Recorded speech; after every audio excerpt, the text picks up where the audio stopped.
दोस्तों जो कॉमिक्स हम पढ़े उसका नाम है नागराज और बुगाकू। ये नागराज और सुपर कमांडो ध्रुव दोनों की कॉमिक्स है, तो पढ़ते हैं इसको। नागराज और बुगाकू। अफ्रीका के जंगल में यह सपेरा कोई बड़ा यज्ञ कर रहा है। मुझे नागलोक का राजा वासुकी चाहिए। सपेरे ने डाली यज्ञ की अग्नि में आहुति। किसी बहुत बड़े लक्ष्य की प्राप्ति के लिए वह वासुकी को प्रसन्न करने में लगा हुआ था, किंतु उसके मंत्र व आहुतियां कुछ काम न आ रहे थे। यह देख, उत्तेजित तो उठा सपेरा। हे नाग सम्राट, अब मैं अपनी जीभ अग्नि के हवाले कर रहा हूं। और खच अगले पल कटी हुई जीभ हवन कुंड की अग्नि की ओर लपकी, किंतु सपेरे की जीभ वह लप लपाती हुई अग्नि छू भी न पाई। तब प्रकट हुए वासुकी। वासुकी की कृपा से सपेरे की जीभ वापस जुड़ गई थी। भगवान, मुझे शक्ति खड़क प्रदान करतात करे। शक्ति खड़क तो समस्त नाग जाति की अमानत है, वह मैं तुम्हें नहीं दे सकता। कुछ और मांग लो। तो प्रभु, मेरे बिन में वह ताकत भर दीजिए कि वह किसी भी सर्प को वश में कर सके। वासुकी के मुंह से तत्काल निकला तथास्तु, और शक्ति किरण उसके हाथ से निकलकर उस अद्भुत सी बीन में समा गई। सपेरे ने बीन उठाई और उसे बजाने लगा। क्या क्या कर रहे हो यह तुम? बीन के मस्त धुन ने वासुकी को थिरकने पर मजबूर कर दिया। रुक जाओ सपेरे, यह ज्यादती है। वासुकी अपनी हिद्दी हुई शक्ति में बंध गई। पी पी सपेरा भी झुम झुम कर वह अद्भुत बीन बजाने लगा। इस दृष्टता की तुम्हें भयंकर सजा मिलेगी। तब जबकि वासुकी पूरी तरह बीन के सवरों में बंध गए, पकड़ में आ गए वासुकी। सपेरे ने झट उसे पिटारी में बंद कैद कर लिया। हा हा हा, अब नागों को मेरी इच्छा पूरी करनी पड़ेगी। नागलोक में हंगामा मच गया जब यह खबर पहुंची। नाग सम्राट कैद हो गए, वासुकी बंदी। नागलोक में हुई आपातकालीन बैठक। वह सपेरा महाराज के बदले प्रलयकारी शक्ति खड़क मांग रहा है। हमें महाराज चाहिए। हाँ हाँ, हमें महाराज चाहिए, उसे शक्ति खड़क दे दो।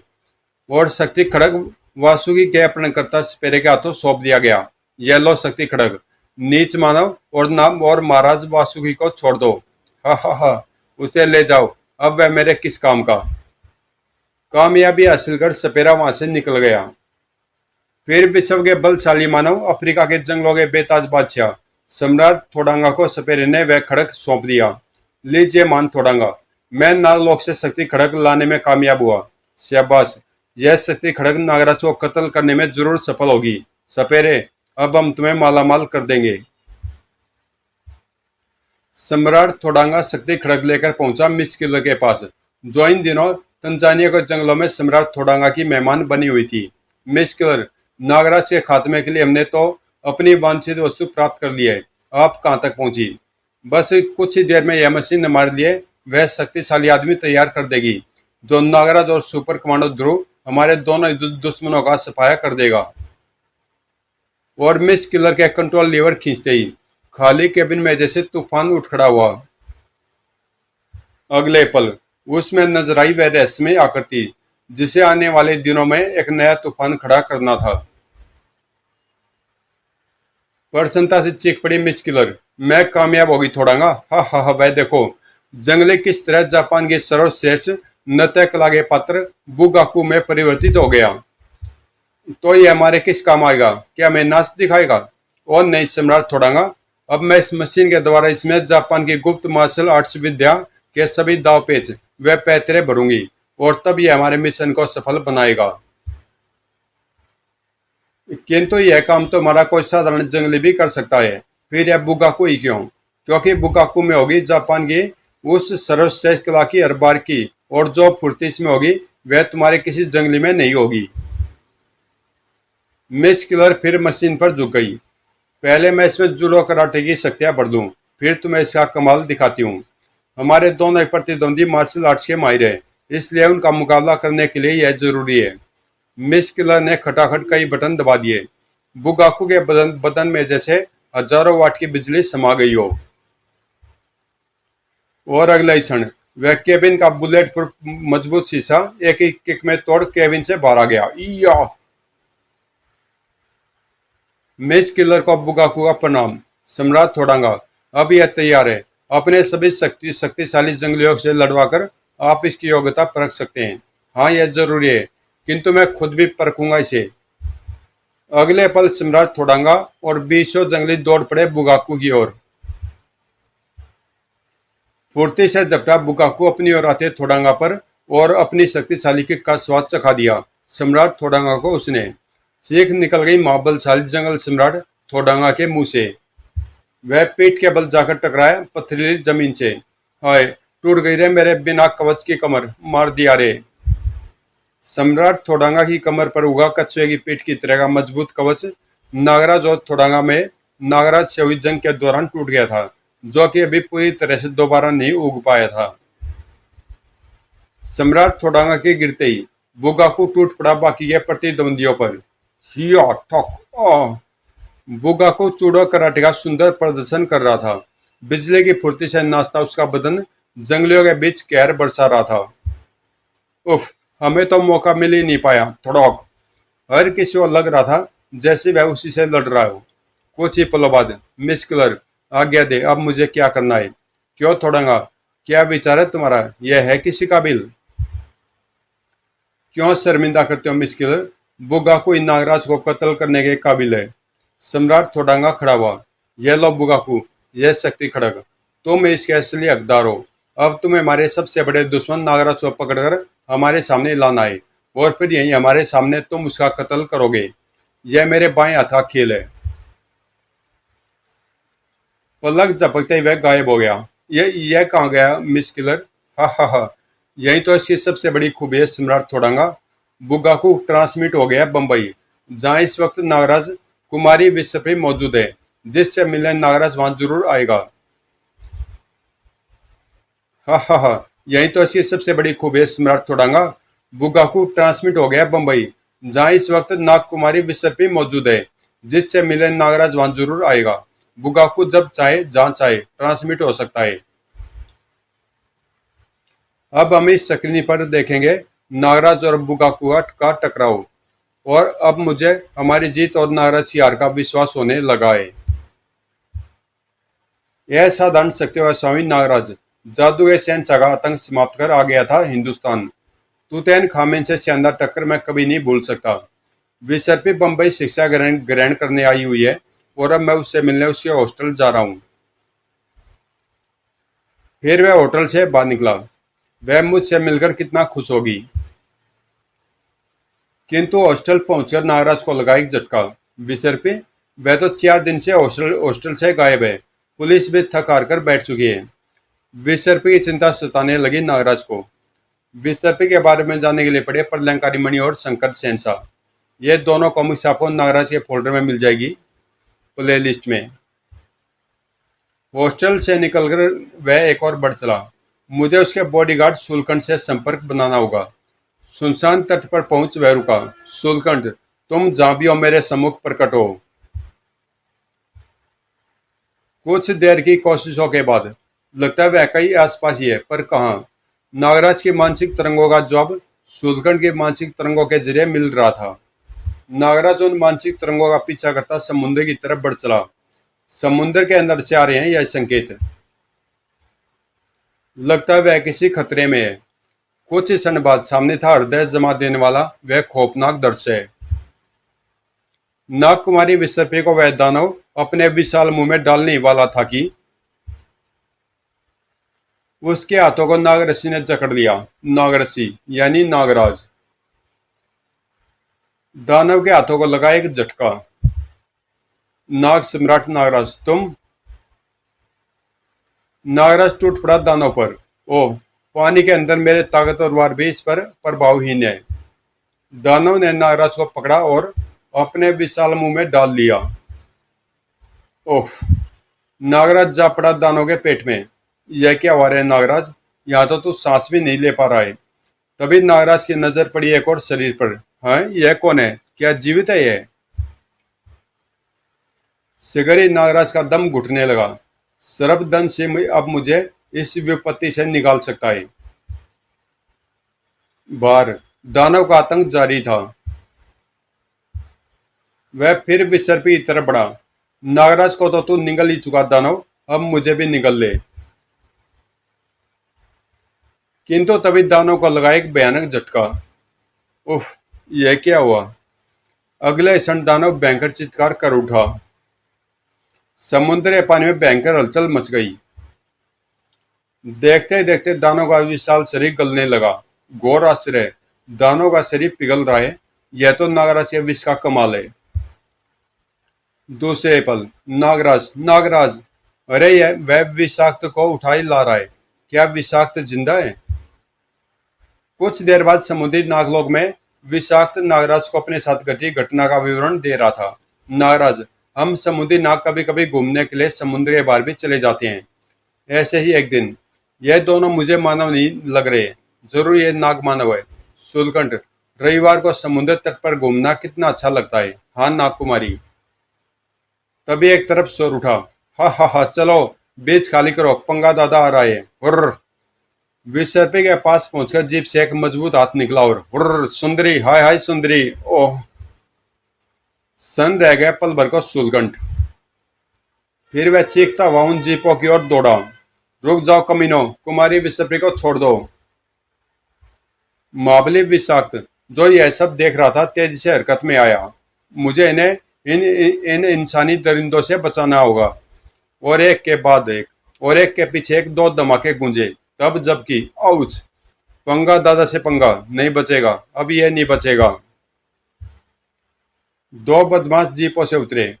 क्यों बे, दादा की गाड़ियां तोड़ी तूने? हम तेरे हाथ तोड़ेंगे। विषाक्त ने मुस्कुराते हुए अपने हाथ आगे कर लिए। लो तोड़ो। होकिया हरकत में आई। कड़ाक! विषाक्त के हाथ हिले।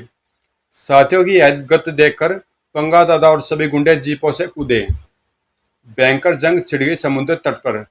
विषाक्त के लिए तुम मच्छरों से ज्यादा नहीं हो। शूलकंठ भी इस जंग में शामिल हो गया। कुमारी विसर्पी को छूकर तुमने अपनी मौत बुला ली है। महाबली विषाक्त के बाहुबल ने पंगा दादा और उसके साथियों को दिन में तारे दिखा दिए। कुछ ही देर बाद, पंगा दादा, अब के बाद तू किसी से पंगा नहीं ले सकेगा। तेरे हाथ तोड़ दूंगा मैं। नहीं, मुझे माफ कर दो उस्ताद, माफ कर दो रे। पंगा दादा उस्ताद मान गया विषाक्त को। पंगा दादा मान गया उस्ताद विषाक्त को।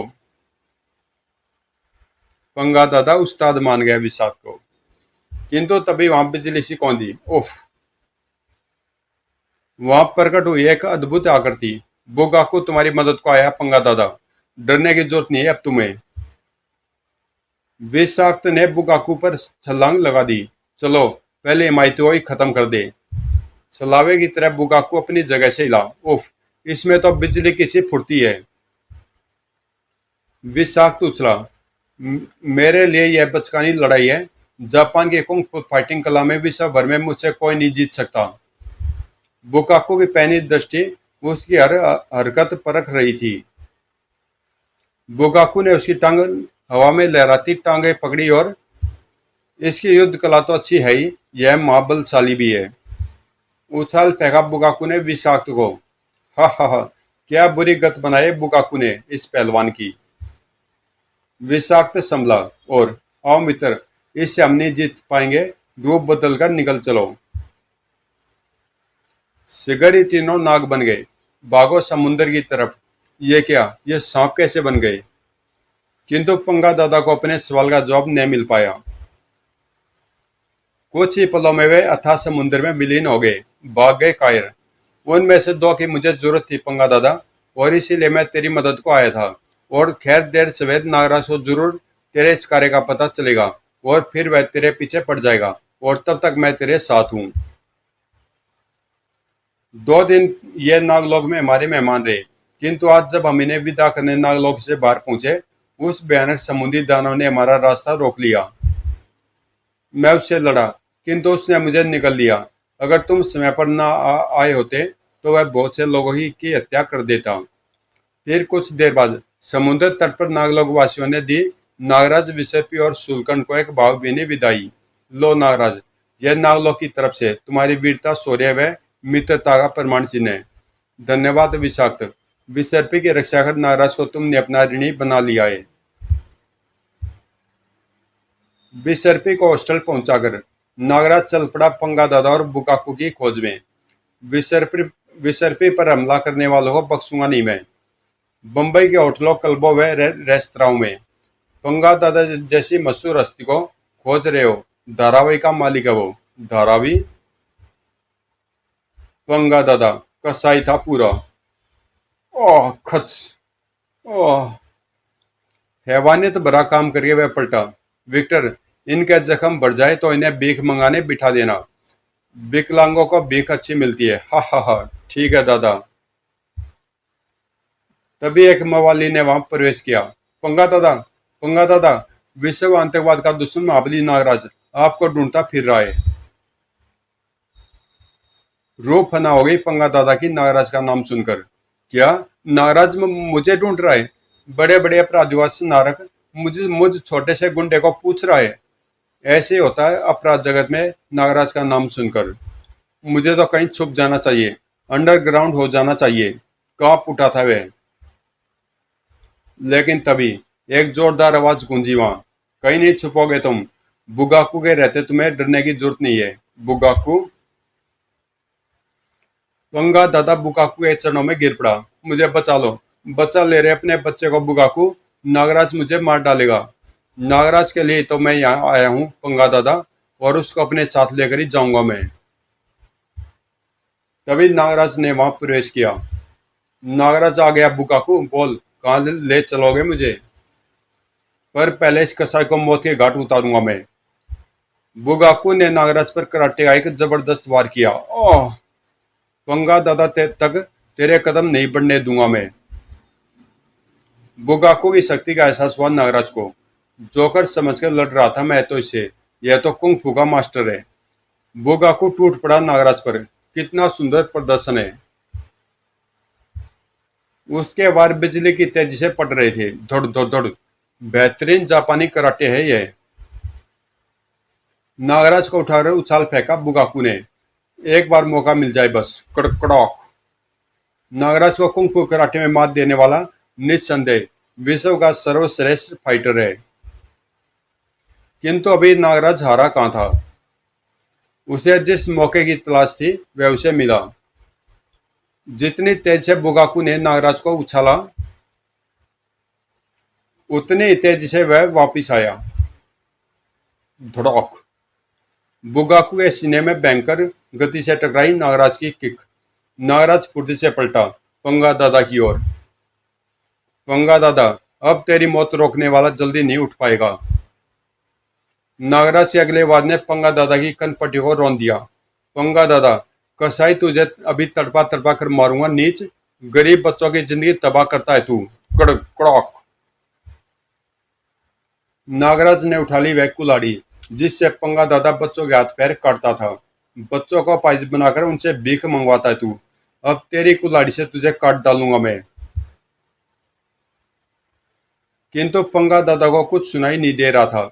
बहरा हो चुका था वह। उसे तो सिर्फ दिख रहा था मौत की तरह अपनी तरफ बढ़ता नागराज। और धरती से एक और पापी का खात्मा हुआ। किंतु तभी नागराज के शरीर में पेवस्त हो गई शक्ति खड़क। बस बहुत हाथ दिखा चुका ही है, अब इसे ले जाने का समय आ गया। नागराज के शरीर में एक तूफान उठने लगा। पीठ पर वार। बुगाकू, मैं तुझे छोड़ूंगा नहीं। च बेहोश हो गया बेचारा। मिस किलर कितनी खुश होगी इसे देखकर। हा हा हा हा।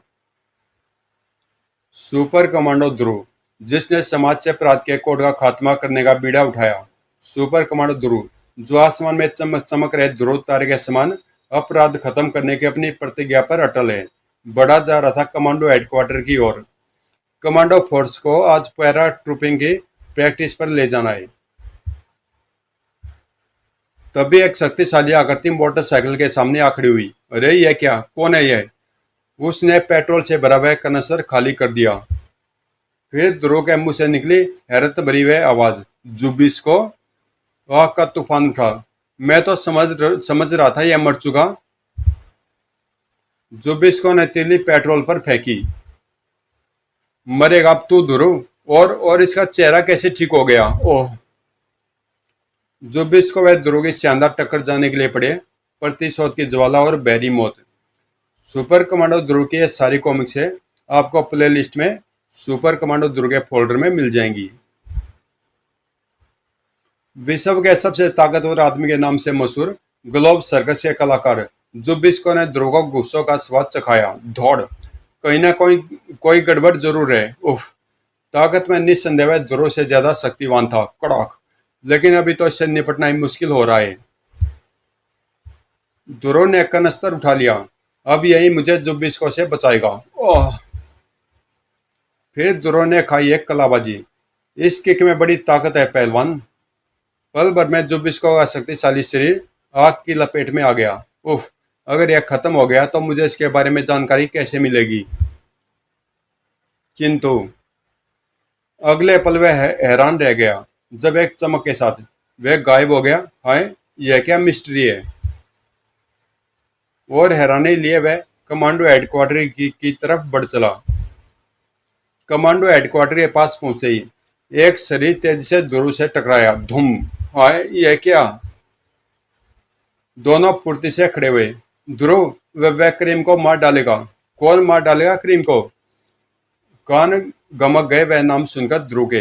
रोमन हत्यारा। पता नहीं कहां से आया वह। करीम उसके शिकंजे में फंसा हुआ है। रोमन हत्यारा, यह फिर कहां से आ गया? रोमन हत्यारे ने करीम की गर्दन दबोच रखी थी। छोड़ दे इसे हत्यारे, वरना। हाथी की टक्कर के रोमन हत्यारे पर उस किक का कोई असर न पड़ा। उफ। मैं इसकी असीमित ताकत को भूल गया। तुम आ गए ध्रुव, मुझे तुम्हारा तो इंतजार था। रोमन हत्यारे के बारे में जानने के लिए पढ़े रोमन हत्यारा। दौड़, इसकी ताकत इसके टॉप में है। मुझे किसी तरह इसका टॉप उतारना होगा। उफ। अगले पल एक टॉप ध्रुव के हाथ में था। इसकी ताकत तो मेरे हाथ में है, फिर ये हंस क्यों रहा है? हाँ, ये है क्या? एक टॉप अभी भी रोमन हत्यारे के सिर पर सजा हुआ था। यह क्या जुबा है? मेरे सिर के टॉप उतार उतार कर यह कमरा भर जाएगा, लेकिन एक टॉप फिर भी मेरे सिर पर दिखता रहेगा तुम्हें। एक बार फिर रोमन हत्यारे की तलवार ध्रुव की गर्दन से सटी हुई थी। किसी भी क्षण यह तलवार मेरी गर्दन चीर देगी अगर। अब तेरा किस्सा खत्म समझ। कई काम एक साथ हुए। Thank you Renu. और रोमन हत्यारे का शरीर खतरनाक अमल यानी सल्फ्यूरिक एसिड से नहा गया। कमरे में गूंज उठी उसकी भयानक चीखें। उसके साथ ही बिजली सी कौंधी और गायब हो गया रोमन हत्यारा भी। पीटर, रेणु व क्रीम तीनों ने घेर लिया ध्रुव को। कैप्टन, क्या बुला थी? यह कौन था? षड्यंत्र। कोई गहरा षड्यंत्र रचा जा रहा है, किंतु अभी मुझे कुछ नहीं पता। फिर ध्रुव ने उन्हें जुबिस्को वाली घटना से भी अवगत कराया। हेडक्वार्टर छोड़ चारों निकल पड़े राजनगर एरोड्रम की तरफ। कैप्टन, पैराट्रूपिंग में मजा आ जाएगा। हाँ, किंतु बहुत सावधानी से सीखना होगा यह तुम्हें। हवा में 1000 फुट की ऊंचाई पर पहुंचने के बाद सभी ने अच्छी तरह पैराशूट कस लिए हैं। कुछ पलों के बाद ही हमें डाइव करना है। यस कैप्टन, हम रेडी हैं। किंतु वह कुछ पल जब बहुत लंबे खिंच गए। क्या चक्कर है? अब तक तो पायलट को हमें डाइव के लिए बोल देना चाहिए था। मैं चेक करके आता हूँ। कॉकपिट में पहुंचकर ध्रुव को लगा एक झटका। यह क्या? हिमालय तक पहुंच गए हम। पायलट, यह क्या कर रहे हो तुम? पायलट पलटा। एक और झटका लगा ध्रुव को। नरसिंह, तुम यहाँ? हाँ, मैं तुम्हारी मौत। नरसिंह ने प्लेन ऑटोमेटिक पायलट किया और फिर कैप्टन, धड़ाक। चारों फुर्ती से उछले। इसके हाथ पर बंधा पट्टा खोल दो, यह साधारण आदमी रह जाएगा। चारों उस दानवाकार शरीर से लिपट गए। हा हा हा। चूहे हाथी पर चढ़ गए। अभी पता चलेगा बेटा कि चूहे क्या चीज है। उसने अपने शरीर को एक हल्की सी जुम्बिश दी। हाँ, इस पर तो कोई असर नहीं हुआ। हाँ बच्चे, क्योंकि मैं हूं असली नरसिंह। हा हा हा। ध्रुव का दिमाग चीखा। इसकी आंखों का निशाना लेकर गोली चलाओ। धोएं धोएं। बुलेट्स अपने लक्ष्य की ओर लपकी। आज ही पढ़े ध्रुव के जीवन का यह रोमांचक किस्सा, आदमखोर का स्वर्ग व स्वर्ग की तबाही। अचूक निशाना और क्रूर हंसी, हा हा हा। शरीर तो मेरा बुलेट प्रूफ है ही, आंखों में भी बुलेट प्रूफ कॉन्टेक्ट लेंस लगे हैं, मूर्ख। उफ, बहुत भयंकर रूप में सामने आया है ये। नरसिंह तबाही पर उतारू हो गया। नरसिंह तुम सबको मार डालेगा। उस भयंकर उठा पटक से प्लेन डगमगाने लगा। यह प्लेन अब नहीं बचेगा। फुर्ती से उठा ध्रुव और चलो जल्दी से बाहर कूद जाओ। किसी भी क्षण यह प्लेन किसी पहाड़ी चोटी से टकरा सकता है। कैप्टन तुम समय खराब न करो, कूदो। कैप्टन का आदेश मानने पर मजबूर थी वह। उसके कूदते ध्रुव ने छलांग लगा दी, लेकिन अब वह बिना पैराशूट के तेजी से नीचे की ओर जा रहा था। अगले ही क्षण आसमान तीव्र धमाके की आवाज से थर्रा उठा। ध्रोम। वह तो गया, पर मेरा क्या होगा। ध्रुव का गिरता हुआ शरीर शीघ्र ही पीटर, क्रीम व रेणु के निकट पहुंचा। आओ कैप्टन, हमारे हाथ पकड़ लो। ध्रुव के मजबूत हाथों ने पीटर व क्रीम के हाथ थाम लिए। अगर ये पैराशूट आपस में उलझ गए तो चारों साथ ही मरेंगे कैप्टन। वे सुरक्षित उतर गए। तीनों ने पैराशूट अपने जिस्मों से अलग किए। कैप्टन, अब हम वापस राजनगर कैसे जाएंगे। मुझे तो भयंकर ठंड लग रही है। मुझे भी। उसके लिए मेरे पास यह यंत्र है, जिसे तुम तीनों बारी बारी अपनी बेल्ट पर लगाकर इस ठंड से बच सकोगे। और कैप्टन तुम, मैं इच्छा शक्ति से ठंड पर काबू रखूंगा। किंतु तीनों ने वह यंत्र लेने को इनकार कर दिया। नहीं कैप्टन, हम भी अपनी इच्छा शक्ति की परीक्षा लेते हैं आज। ठीक है कमांडोज, जैसी आपकी मर्जी। चारों तेजी से नीचे उतर रहे थे और उनसे भी तेज कोई ऊपर चढ़ रहा था। यतिराज। यतिराज को देख ध्रुव का चेहरा खिल उठा। आओ मित्र यतिराज, आज हमें तुम्हारी जरूरत है। किंतु ध्रुव के मित्रता की बढ़ती हाथ को थाम कर यतिराज ने उसे उछाल फेंका। यति और मानव में क्या मित्रता, मूर्ख। उफ, तो यह यतिराज भी इसी षड्यंत्र का हिस्सा है। ध्रुव ने चला दी लात। इसका मतलब यह असली यतिराज नहीं है। दौड़। ध्रुव के दिमाग में गूंज उठे यतिराज के वह स्वर। तुमको जब हमारी जरूरत हो तो हिमालय पर हमको कहीं से बुला लेना। यतिराज व ध्रुव के बारे में जानने के लिए पड़े बर्फ की चीता। अपने कैप्टन की मदद को आगे बढ़ती रेणु ने यतिराज पर छलांग लगा दी। कैप्टन को मारता गुंडे, और असली यतिराज को बुलाने के लिए मुझे उसे आवाज लगानी होगी। यतिराज ने किसी खिलौना गुड़िया की तरह उसे लपक लिया। यतिराज, यतिराज। यतिराज ने उछाल फेंका रेणु को। ओह। रेणु के मौत की तरफ बढ़ते शरीर को थाम लिया दो विशाल हाथों ने। क्रोधित ध्रुव ने उठा ली एक भारी हिमशिला। वह कहीं दिखाई नहीं दे रही ध्रुव, सैकड़ों फीट गहरी खाई में जा गिरी है वो। तुम सब भी वहीं जाओगे बच्चों, मैं तेरा सिर तोड़ दूंगा कमीने। लेकिन बड़े आराम से बचा गया वह ध्रुव का व्यवहार। हा हा हा, अब हो गई तेरी चट्टान और तेरा ही सिर। किंतु चट्टान फेंकने के लिए यतिराज का उठा ही रह गया, क्योंकि असली यतिराज आप आ गए। हाँ ध्रुव, हिमालय में गूंजती तुम्हारी आवाज मुझ तक पहुंच गई थी। और असली यतिराज ने नकली यतिराज को उछाल फेंका। जाओ मरो, हमारे क्षेत्र में हमारे मेहमानों से लड़ते हो। और ध्रुव ने देखी फिर वही चमक। गायब। कैप्टन। सबके चेहरे खुशी से खिल उठे रेणु को सुरक्षित देखकर। रेणु, मुझे यतिराज ने बचाया ध्रुव। फिर राजनगर आईजी राजन के सामने, और फिर हम पास के भारतीय सैनिक शिविर तक पहुंच गए, जहां से हम अभी आर्मी हेलीकॉप्टर द्वारा यहां पहुंच पाए। लेकिन यह कैसा षड्यंत्र चल रहा है तुम्हारे खिलाफ। मैं इसकी तह तक जरूर पहुंचूंगा पापा। भैया, आपने वादा किया था कि आज मेरे साथ नेशनल लेक में हो रही नौकायन प्रतियोगिता देखने चलेंगे, क्यों नहीं, उसमें तुम जो हिस्सा ले रही हो। नेशनल लेक नौकायान प्रतियोगिता पूरी तेजी पर थी। शाबाश श्वेता, बकअप। श्वेता ही जीतेगी। किंतु श्वेता और जीत के बीच सिर उठाया शैतान ने। समुद्र का शैतान। और श्वेता को दबोच वह विद्युत गति से टापू की ओर तैरने लगा। यह क्या हो रहा है? सभी गड़े हुए मुर्दे जिंदा हो रहे हैं। श्वेता को खतरे में देख ध्रुव ने लेक में छलांग लगा दी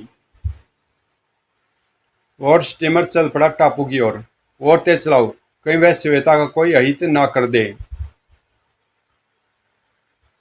खतरे की भयानकता का आभास श्वेता को भी था, किंतु खुद को डरपोक दिखाने वाली श्वेता की बहादुरी का कोई मुकाबला नहीं था। भैया का इससे मुकाबला बहुत जोरदार रहा था। अब इससे लड़ने में मजा आ जाएगा। तभी श्वेता के हाथों में चमकने लगा एक छुरा। अगले पल गुलाबी खून। जोरदार मुकाबला यानी ध्रुव का कॉमिक्स समुद्र का शैतान पढ़ना न भूले। दर्द से तिल मिलाकर समुद्री दत्त ने श्वेता को उछाल फेंका। बस इतना समय काफी है मुझे चंडिका बनने के लिए। और समुद्री दत्ता की पीठ पर पड़ी चंडिका की जबरदस्त किक। बाप रे, इतनी जबरदस्त किक से भी यह जरा सा हिल कर रह गया। दौड़ दत्ता पलटा। उफ, इससे टक्कर सचमुच बहुत भारी पड़ेगी। चंडिका टकराई जमीन से और दलदल। ओ माय गॉड, यह भैया की आवाज भी आ रही है। यही है, दानव मुड़ क्यों रहा है? दत्ता इसलिए मुड़ रहा था क्योंकि उसकी मन चाही चीज जो करीब आ रही थी। सुपर कमांडो ध्रुव। चंडिका दलदल में और श्वेता। ध्रुव चंडिका की मदद को लपका, किंतु घर्र, पहले इसी से निपटना पड़ेगा। मसाल संभाल फुर्ती से उठा ध्रुव। पिछली बार भी यह आग से मरा था। यह इससे जरूर घबरा जाएगा। लेकिन ध्रुव के आश्चर्य की कोई सीमा नहीं रही जब इसके निर्माता ने इसमें से पिछली कमी दूर कर दी। तभी ध्रुव का हाथ थामा चंडिका ने। ध्रुव, इसको दलदल में धकेल दो। दोनों की इकट्ठी ताकत ने उछाल फेंका दत्ते को दलदल में। धन्यवाद चंडिका, तुम्हारा आइडिया बहुत बढ़िया रहा, वरना इस शैतान से निपटना बहुत मुश्किल था। अब मुझे श्वेता भी तो बनना है। और चंडिका निशब्द वहां से गायब हो गई। साथ ही दत्ता भी गायब, दोनों गायब। और फिर श्वेता मिली ध्रुव को यूं। ड्रामा कामयाब रहा। लगता है चंडिका के बीच में आ जाने से दत्ता इस डरपोक को यहीं छोड़ गया होगा और यह हो गई बेहोश। घर पहुंचने पर, भैया अब मैं कभी नदी या समुद्र के पास नहीं जाऊंगी। हा हा हा। हाँ, और नल के पास भी मत जाना। हा हा हा, डरपोक कहीं की। दूर इन दर्शकों का आनंद कोई और भी ले रहा था। सम्राट थोड़ांगा, देख रहे हो कैसे इस मशीन से मैं ध्रुव की जिंदगी के पिछले प्रतिद्वंदी को तैयार करके उन्हें ध्रुव के सामने ट्रांसमिट कर देती हूँ और फिर चलता है चूहे बिल्ली का खेल। हा हा हा, you are genius. Miss Killer ने कंट्रोल लीवर खींचा। पहले मैं उसे बुरी तरह छका दूंगी, फिर बुगाकू जब नागराज को यहाँ ले आएगा तो उसे ध्रुव को भी पकड़ने भेज दूंगी। खाली पड़े कैबिन में अब नजर आ रहे थे चार कंकाल व कपालिक। हा हा हा, अब देखना इन पांचों का ध्रुव से मुकाबला। उधर राजनगर कालिंदी कुंज में। ध्रुव, कोई बड़ा आपराधिक संगठन वैज्ञानिक शक्तियों से तुम्हें परेशान कर रहा है। हाँ नताशा, मुझे भी यही लगता है। तुम्हें किसी पर शक है? हाँ, दो पर, मिस किलर और ग्रैंड मास्टर रोबो यानी तुम्हारे पापा, क्योंकि यही दोनों वैज्ञानिक शक्तियों से लैस है। ध्रुव के शब्दों से नताशा के दिल को गहरी चोट लगी। मेरे पिता ग्रैंड मास्टर रोबो हैं। बार बार यह कहकर मेरे दिल को ठेस पहुंचाते हो तुम। तुम्हें पता है मैं उन्हें छोड़ चुकी हूँ। I am sorry Natasha. तभी सुनसान पार्क डरावनी चीखों से गूंज उठा। उफ, अरे यह क्या, कैसी आवाजें ये? ऐसा लग रहा है जैसे एक साथ कई लोगों के गले काटे जा रहे हों। तभी प्रकट हुई वे भयानक आकृतियां। यह क्या है? शायद 3 आयामी आकृतियां यानी 3D इमेज, जिसे रूह का शिकंजा वाली ही और गूंजी व भयानक आवाज। ये प्रेत तुम दोनों को चीर फाड़ डालेंगे ध्रुव। कपालिक। ग्रैंड मास्टर रोबो व नताशा के बारे में जानने के लिए पढ़े ध्रुव का कॉमिक्स ग्रैंड मास्टर रोबो। ध्रुव ने कपालिक पर छलांग लगा दी। इसके हाथ की छड़ी छीन लेता हूँ। इसी छड़ी में छिपे के रिमोट कंट्रोल से चल रहे हैं ये प्रेत। अगले पल छड़ी ध्रुव के हाथ में आ चुकी थी, किंतु हाँ, इन पर तो इसका भी कोई असर नहीं हो रहा। हा हा हा, यह छाया नहीं है, मजबूत हड्डियों वाले असली प्रेत हैं। अब ध्रुव के पास नताशा को बचाने का एक ही तरीका था, इनसे भिड़ना पड़ेगा। वाकई मजबूत हड्डियों वाले थे वे प्रेत। हा हा हा। अब ये चारों तुम्हें जीवित नहीं छोड़ेंगे ध्रुव। इसके साथ ही ध्रुव की गर्दन प्रेत के मजबूत पंजों में जकड़ गई। उफ, इसका शिकंजा बहुत मजबूत है। ध्रुव के मुंह से निकली एक पतली और तीव्र आवाज, भौं, कैसे सांड की तरह डकार रहा है। किंतु उस डकार को सुन पार्क के बाहर आराम करता हुआ सांड तत्काल उठा, और उस आवाज का मतलब वह सांड भली भांति समझ गया था। धड़ाक। सांड दूसरे प्रेतों की तरफ बढ़ा और उन्हें खत्म करके ही रुका। ध्रुव कपालिक पर टूट पड़ा। कपालिक, बोल, किसने भेजा तुझे? किंतु हारा हुआ कपालिक भी हवा में विलीन हो गया। उफ, गायब। बाद में ध्रुव ग्रैंड मास्टर इस खेल में शामिल नहीं है। हाँ, वरना ये प्रेत तुम पर हमला कभी न करते। फिर वे दोनों पार्क से बाहर निकल गए। अगले दिन पुलिस हेडक्वार्टर में ध्रुव, राजनगर से माटुंगा के राजनयिक मिस्टर साधु का अपहरण हो गया है। बुड्डू और रू, दो अपहरणकर्ताओं ने उन्हें शहर के बाहर पुराने किले के खंडर में छुपा रखा है। बुड्डू और रू, आप एक पुलिस जीप उन्हें लाने के लिए वहां भेज दे। मैं खंडर में घुसकर मिस्टर साधु को अपहरणकर्ताओं से छुड़ाऊंगा। तुम अकेले अंदर जाओगे? तभी एक तेज धमाके की आवाज से पुलिस हेडक्वार्टर की इमारत थर्रा उठी। धड़ाम। यह क्या हुआ? आईजी साहब, ध्रुव को मेरे हवाले कर दीजिए, वरना इस रिमोट कंट्रोल से मैं आसपास की सभी इमारतें उड़ा दूंगा, क्योंकि सभी इमारतों में मैंने बम फिट कर रखे हैं। आज ही राजन मेहरा मुड़े। ध्रुव, आप बेफिक्र रहिए, मैं देखता हूँ उसमें कितना दम है। महामानव की ध्रुव से खौफनाक टक्कर। ध्रुव को शानदार राजकुमार महामानव। ध्रुव बिल्डिंग से बाहर निकला। यह महामानव का डुप्लीकेट है, इसलिए इसमें महामानव वाली मानसिक शक्ति नहीं होगी। आओ ध्रुव, स्वागत है, मेरे नजदीक आओ। ध्रुव आगे बढ़ा, किंतु अगला कदम धरती पर पड़ते ही एक तीव्र धमाका हुआ। धड़ाम। धोखा। और जब उसके पैर दोबारा जमीन पर टिके, अब की बात तो बच गए दोस्त। खैर, फिर आगे बढ़ो, और कोई शरारत की तो ये सभी इमारतें धूल में मिला दूंगा। बहुत समझदारी से काम लेना पड़ेगा, बस सिर्फ एक बार।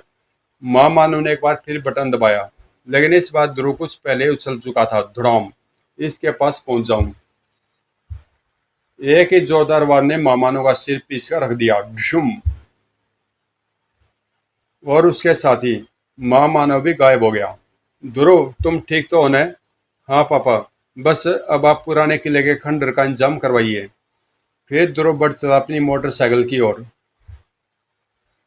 पुराने किले के खंडर में। ध्रुव, मैं चाहता तो यहीं बैठे बैठा इस पुतले में यह सिलाई गोप कर तुम्हें खत्म कर देता, लेकिन तुम्हें सामने मरता देखने में मजा ही कुछ और आएगा। कहते ही वुड्डो ने हाथ में थमी वह सिलाई पुतले की बाह में घुसेड़ दी। ओह उफ, वह अब तक क्यों नहीं आया? वुड्डो, तुम इसे मारोगे नहीं, यह मेरे हाथों ही मरेगा। वुड्डो ने दूसरी सिलाई पुतले की टांग में गोप दी। ठीक है मित्र, पहले मैं इसे खूब तड़पाऊंगा, फिर तुम इसको यमलोक पहुंचा देना। उफ, काश मैं पहले इस तंत्र का तोड़ जादुई पानी पिया था। फिर उन्हें ध्रुव को दबोच लिया, अपनी हसरतें पूरी करने के लिए। आजा बच्चे, अब रूह से तो टकरा ले, इसका इंतजाम तो मैं करके आया हूँ। रूह में अद्भुत शक्ति थी, एक हाथ से चलते हुए टैंक को रोक सकता था वह। फिर वह खंभा भला कैसे टिका रहता। उफ, इस तरह तो यह पूरे खंडर को ध्वस्त कर देगा। अब तो कुछ करना ही पड़ेगा, चाहे वे आए या न आए। ध्रुव ने जेब से एक छोटी सी गेंद निकाली और, मुझे सांस रोक लेनी चाहिए।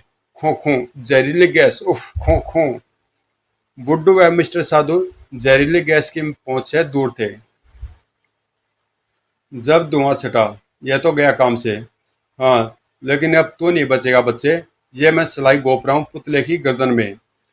जैसे जैसे सिलाई का दबाव पुतले की गर्दन पर पड़ रहा था, ध्रुव का दम घुटता जा रहा था।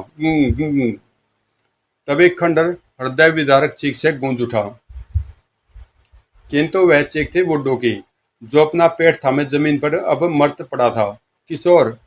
इसी के साथ प्रकट हुआ किशोर, वुड्डो तंत्र का ज्ञाता। थैंक यू किशोर, पिछले बुड्डू अभियान में भी तुमने मेरी खूब सहायता की थी, इसलिए बुड्डू का नाम सुनते मैंने बुड्डू या पुतले के साथ यहाँ आने के लिए तुम्हें फोन पर बोल दिया था। हाँ, लेकिन ट्रैफिक के कारण मुझे पहुंचने में कुछ देर हो गई। किशोर के मुंह से आश्चर्य मिश्रित सिसकारी निकल गई जब ध्रुव वे दोनों गायब हो गए। हाँ, क्योंकि अब बने गायब होने के लिए हैं। फिर मिस्टर साधु को आजाद करके दोनों खंड से बाहर निकल चले और मिस किलर के सामने खड़ा था बुकाकू। शाबाश, जिस जिस तरह से तुम नागराज को यहाँ पकड़ कर लाए हो, मुझे पूरा विश्वास हो गया है कि इस बार हम अपने मकसद में जरूर कामयाब हो जाएंगे। हाँ मिस किलर, अब तो मुझे भी अपने सिंह पहने करने पड़ेंगे। दोस्तों, इस कॉमिक्स में ध्रुव की जितने भी कॉमिक्सों के नाम थे, वे सारी कॉमिक्स आपको प्लेलिस्ट में सुपर कमांडो ध्रुव के फोल्डर में मिल जाएंगी। बुगाकू, अब तुम्हें इसी खूबी से राजनगर से सुपर कमांडो ध्रुव को उठा के लाना है, जो तबाका और बहरी मौत से जूझ रहा है। ठीक है मैडम। तबाका, जिसकी भाषा ध्रुव ध्रुव नहीं जानता। बहरी मौत, यानी वे दो भयानक बहरे सिंह जो कोई आवाज सुन नहीं सकते। दौड़ गुर्र।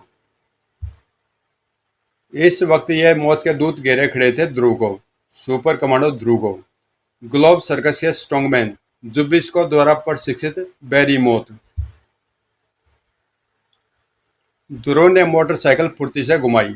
जब मैं यहाँ पहुंचा, इन्होंने निर्दोषों को मारना शुरू ही किया था। दर्द से बिलबिला उठा जंगल का राजा। ध्रुव ने मोटरसाइकिल को उछाला। अगर मैं समय पर ना पहुंचता तो एक कई जाने ले लेते, पर अब मैं ऐसा नहीं होने दूंगा। एक जबरदस्त टक्कर लगी तबाका के सीने पर। ओ! तभी ध्रुव की ठोकर से तिलमिलाई सिंह ने उस पर छलांग लगा दी। पुलिस अभी तक नहीं आई, हम ही कुछ करें। उफ, बहुत जल्दी मौका मिल गया इन्हें। और फिर खाली हाथ वह उस दरिंदे से टकरा गया। इतने भयानक हिंसक जानवरों से तो सुपर कमांडो ध्रुव ही लड़ सकता है, हम नहीं। एक एक करके लड़े तो शायद मैं इन पर हावी हो जाऊंगा, लेकिन वे तीनों तो इकट्ठे ध्रुव पर टूट पड़े। घुर्र दौड़। उफ, समय पर कुछ ना किया तो मेरी लाश तक पहचाने लायक ना रहेगी। ध्रुव को मौत के मुंह के करीब देखकर ध्रुव को चाहने वाले राजनगर के लोग कांप उठे। उफ, मुझे छोड़ दो माँ, ध्रुव को मेरी जरूरत है। ध्रुव, मैं आ रहा हूँ। सबके दिल झंझोड़ कर रख दिए दो बालकों ने। यह हमारे लिए हमेशा मौत से खेला, और आज जब इसे जरूरत है हमारी, तो हम खड़े देख रहे हैं। लानत है हम पर। भीड़ शोर मचाती हुई ध्रुव को बचाने भागी। ध्रुव ध्रुव। ध्रुव का उत्साह बढ़ा। उसने अपनी शक्ति संचित की और सबसे पहले उसने उछलकर एक शेर की आंखों में उंगलियां गोंप दी। बहरा तो था ही, अंधा भी हो गया। बाकी कसर भीड़ ने पूरी कर दी। मार डालो, तोड़ डालो, शहर में आकर आतंक फैलाते हैं। दूसरा शेर ध्रुव पर जब लपका, तब तक उसके हाथ में एक लंबा छुरा नृत्य कर रहा था। एक सच्चा निशाना और इसका काम तमाम। ध्रुव के निशाने से आज तक कोई न बच सका था। तबाका को संभालना भीड़ को भारी पड़ रहा था। इससे पीछा छुड़ाने का एक तरीका है मेरे पास। ध्रुव ने ड्राइविंग सीट संभाली। सब इसको छोड़कर दूर दूर हट जाएं। ट्रक तीव्र गति से भागा। बस एक काम और। गुर्र। बस अब हुआ इसका काम तमाम। गुर्र। तबाका ने आखिरी हिचकी ली। अगले पल भीड़ के देखते देखते तीनों के मर्द शरीर गायब हो गए। अरे गायब, अब क्या विपदा आएगी मुझ पर। तभी प्रकट हुआ वहां बुगाकू। चलो दोस्त, तुम्हारे चलने का समय हो गया है। हाँ, यह क्या भला है। बुगाकू ने शक्ति खड़ग ध्रुव के मस्तिष्क से छुआ दिया। अब तुम बेहोश हो जाओ। हाँ, इसके साथ ही ध्रुव की चेतना लुप्त होती चली गई। अगले पल ध्रुव के बेहोश शरीर के साथ वह गायब हो गया। राजनगरवासी सिर्फ आश्चर्य की और कुछ ना कर पाए। खिल उठे मिस किलर और सम्राट थोडांगा के चेहरे। वह, हम कामयाब हो गए सम्राट थोडांगा। हाँ मिस किलर, अब काकुला का आयोजन किया जाएगा, जिसमें बुकाको इन दोनों को शक्ति खड़ग से मार डालेगा। नागराज, तुम यहाँ कैसे? ध्रुव, तुम यहाँ कैसे? नागराज और ध्रुव दोनों ही हैरान थे। दोनों ने एक दूसरे की आप बीती सुनी। ओ, तो इसका मतलब है कि इस बार मिस किलर और थोडांगा मिलकर हम दोनों को खत्म करना चाहते हैं। मिस किलर को तो मैं जानता हूँ नागराज, लेकिन ये थोड़ांगा क्या बुलाए। नागराज ने ध्रुव को थोड़ांगा के बारे में बताया। उफ, निरीह जानवर के इस हत्यारे को तो सजाए मौत ही मिलनी चाहिए। हाँ, किंतु पहले इस कैद से आजाद होना आवश्यक है। तभी दोनों का ध्यान उन करावटों की तरफ गया। ओह, लगता है इन दोनों को होश आ रहा है, लेकिन है कौन ये? जल्दी दोनों उठ खड़े हुए। कौन हो तुम दोनों? मैं कंटाली और यह मंटाली। तुम नाराज हो ने? हाँ, लेकिन तुम मुझे कैसे जानते हो? हम मकालू कबीले के सरदार ओसाका के बेटे हैं। थोडांगा गुंटारा व जिपा को मात देने के बाद तुम तो चले गए, किंतु भागे हुए थोडांगा ने वापस आकर पुकारू कांगो और जागोता के साथ हमारे कबीले का विनाश कर दिया। बहुत से कबीले वासियों की हत्या कर दी। हम दोनों भाग खड़े हुए और पिता की हत्या का बदला लेने के लिए जंगलों में छिपे घूमते रहे, किंतु हम उसका कुछ न बिगाड़ सके और आखिर बुगाकू द्वारा पकड़ लिए गए। जंगली कबीलों के सरदारों को अपनी ताकत दिखाने के लिए यह हर साल काकुला का आयोजन करता है, जिसमें यह अपने वीरों को जंगल के बलिष्ठ लोगों से प्रतियोगिताएं करवाकर जंगल के बलिष्ठ युवकों की हत्या करवा देता है। उन दोनों की गाथा सुनकर नाराज ध्रुव का क्रोध सातवां आसमान पार कर गया। अब के काकुला में उससे विपरीत होगा कंटाली, और मकालू कबीले वासियों की हत्या का बदला भी जरूर लिया जाएगा। काकुला एक बहुत बड़ा आयोजन, जिसमें सभी जंगली कबीलों के सरदार आमंत्रित होते हैं भयानक व रोमांचक प्रतियोगिताएं देखने को। उपस्थित सरदारों को सम्राट थोडांगा का अभिवादन। हर साल की तरह काकुला उत्सव बड़ी धूमधाम से मनाया जा रहा है। इस बार एक तरफ आपके समक्ष मौजूद है नागराज सुपर कमांडो ध्रुव, कंटाली और मंटाली, और दूसरी तरफ है जागोता, फुकारू, कांगो और बुगाकू। सम्राट थोडांगा के इशारे पर बुगाकू ने ध्रुव, कंटाली व मंटाली के बंधन काट डाले। अब होगी खूनी लड़ाई। इसने नागराज को आजाद क्यों नहीं किया? ये चाहते क्या है? अगले पल जागोता कंटाली से, फुकारू मंटाली से, वे कांगो ध्रुव से उलझ पड़े। ताकत और दिमाग दोनों के प्रयोग से ही इस दानव को खत्म कर पाऊंगा मैं।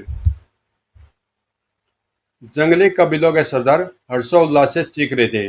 अगाड़ू कराड़ू गुड़गुड़ू ओहा। सम्राट थोडांगा व मिस किलर भी इस रोमांचक मुकाबले को देखकर हर्षित हो रहे थे। हा हा, हम मिस किलर, जीत शक्ति खड़क की होगी। हाँ, इस बार बुगाकू के हाथों नागराज जरूर मारा जाएगा।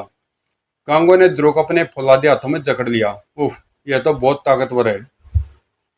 ध्रुव ने मुष्टि प्रहार किया, किंतु कांगो को तो जैसे किसी ने सिर्फ छुआ भरो।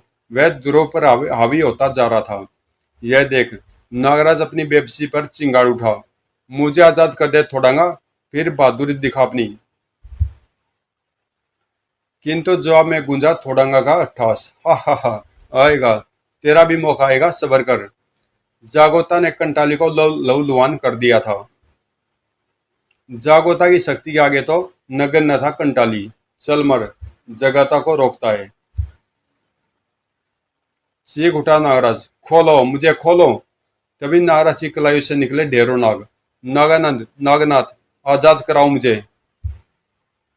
एक असंभव से कार्य में जुट गई नागसेना। मंटाली का तो कच्चू मरी निकाल दिया था पुकारू ने। ओह,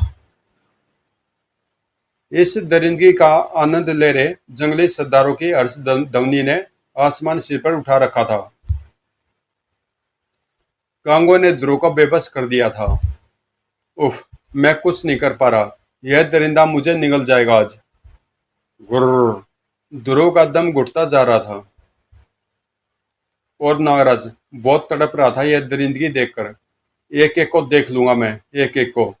उसके मुंह से भयंकर विष फुंकार छूट रही थी। नागसेना ने असंभव को संभव कर दिखाया। कांगो, अब तू नहीं बचेगा।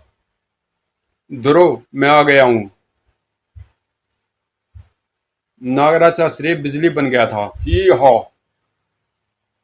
कांगो का खुला हुआ मुंह विष फुंकार से भर दिया नागराज ने, और नागराज का विष पचाना कांगो के लिए संभव था। अगले पल वह फुकारू की गदा के सामने था। बराबरी टक्करी बहादुरों को शोभा देती है।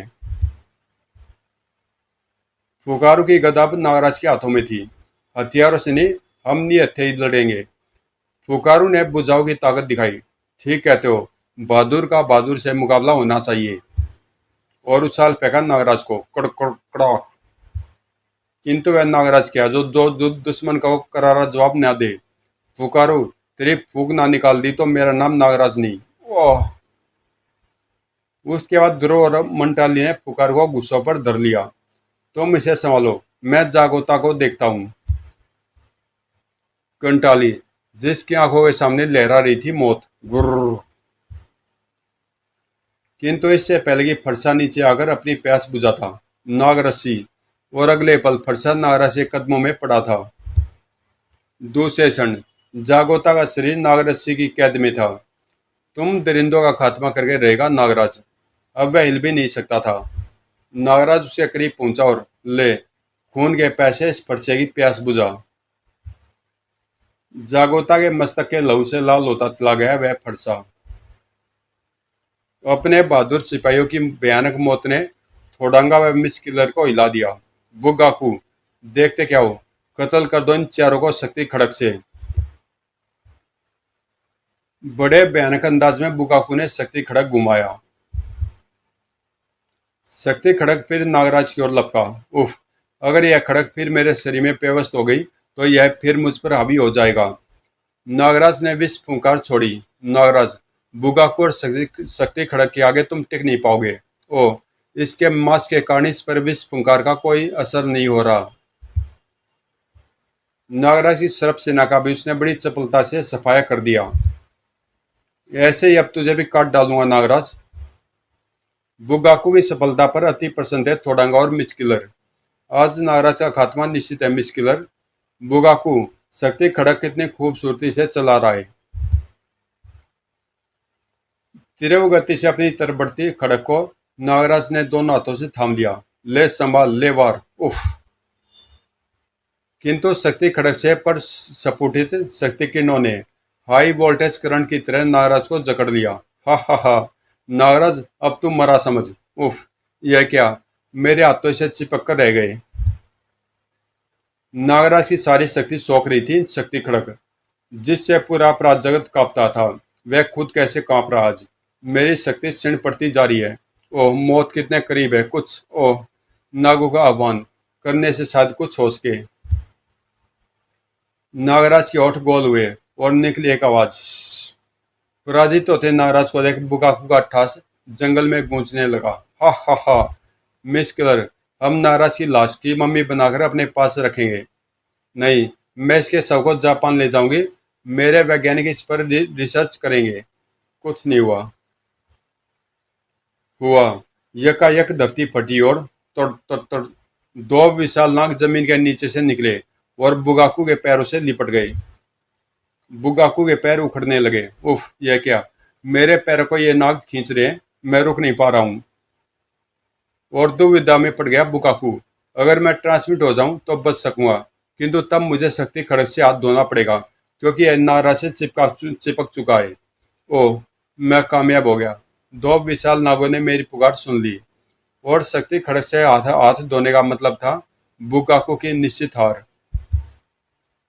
बुगाकू ने अपनी पूरी शक्ति लगा दी। नहीं, मैं इन नागों को नागराज के मरने से पहले कामयाब नहीं होने दूंगा। किंतु धड़ाक, बस ये आखिरी मौका और आखिरी वार होगा। नागराज की ठोकर टकराई बुगाकू की टांगों से। धड़ाक। फिर बुगाकू खुद को न रोक सका। तोड़ तोड़ तोड़। शक्ति खड़क एक झटके से नागराज से अलग हो गई। नागराज की मौत का सामान तैयार करने वाला नागराज द्वारा मौत के मुंह में पहुंचा दिया गया। और देखते देखते बुगाकू का आखिरी सिरा भी धरती में समा गया। बुगाकू का अंत देख थोडांगा फुर्ती से उछला। शक्ति खड़क अपने कब्जे में कर नागराज को खत्म कर दूंगा। पल भर में वह खड़क तक पहुंच गया। जो काम बुगाकू नहीं कर पाया वह अब थोडांगा करेगा। लेकिन अगले पल अपूर्व फुर्ती दिखाई नागराज ने। नहीं थोडांगा, अब यह बाजी मैं हाथ से नहीं निकलने दूंगा। और अब वह प्रलयकारी शक्ति खड़क तैयार था थोडंगा का खून पीने के लिए। उफ, सब गड़बड़ हो गया। थोडंगा, आज तेरे और मिस किलर के आतंक से धरती को आजाद करवा दूंगा मैं। मौत थोडंगा के सामने सीना ताने खड़ी थी, किंतु वह थोडंगा क्या जो मौत से खेलने की इच्छा को ना जाहिर करे। नागराज, कर वार मुझ पर, देखता हूं कि शक्ति खड़क में मेरी गेंडे जैसी खाल बींधने की शक्ति है या नहीं। नागराज ने पूरी शक्ति से वार किया, किंतु नागराज का वह भयंकर वार बिल्कुल खाली गया, क्योंकि मिस किलर ने अपने साथ साथ थोडंगा को भी ट्रांसमिट कर लिया। भाग गए दोनों मौत सामने देखकर, और भागे उसके सभी हिमायती भी। और तभी एक चमक के साथ प्रकट हुए वहां नाग सम्राट वासुकी। नागराज, यह शक्ति खड़क नागलोक की अमानत है। लीजिए सम्राट, नाग जाति के लिए नागराज की सभी सेवाएं अर्पित है। नागराज, यूं तो तुम सर्वशक्तिमान हो, किंतु फिर भी जब कभी हमारी जरूरत पड़े सिर्फ हमें याद कर लेना। शक्ति खड़क लेकर नाग सम्राट वासुकी विलुप्त हो गए। फिर मकालू कबीले में कंटाली मंटाली ने नागराज व ध्रुव का शानदार स्वागत किया। धन्यवाद नागराज, एक बार फिर तुमने जंगलवासियों को थोडंगा के आतंक से मुक्त करवा दिया। यह तो मेरा फर्ज था दोस्त। वही नागराज ने ध्रुव को मिलवाया सतरंगा से। वाह नागराज, क्या खूब है तुम्हारा दोस्त सतरंगा। हाँ, 2 साल बाद भी नहीं भूला यह मुझे।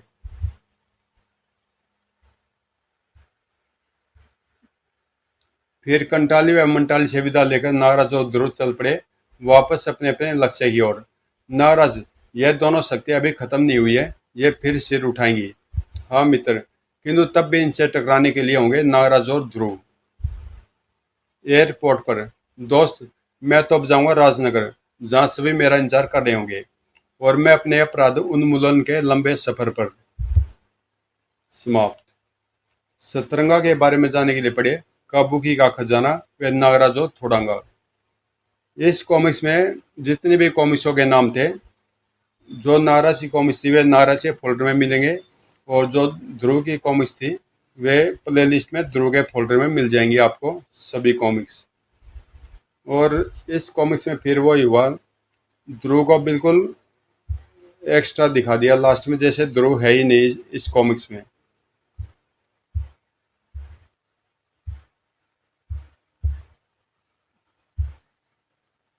बस एक छोटे से वार से ध्रुव को एकदम से लास्ट तक दिखाया ही नहीं। और ये नागराज और बुकाकू जो कॉमिक्स थी, इनके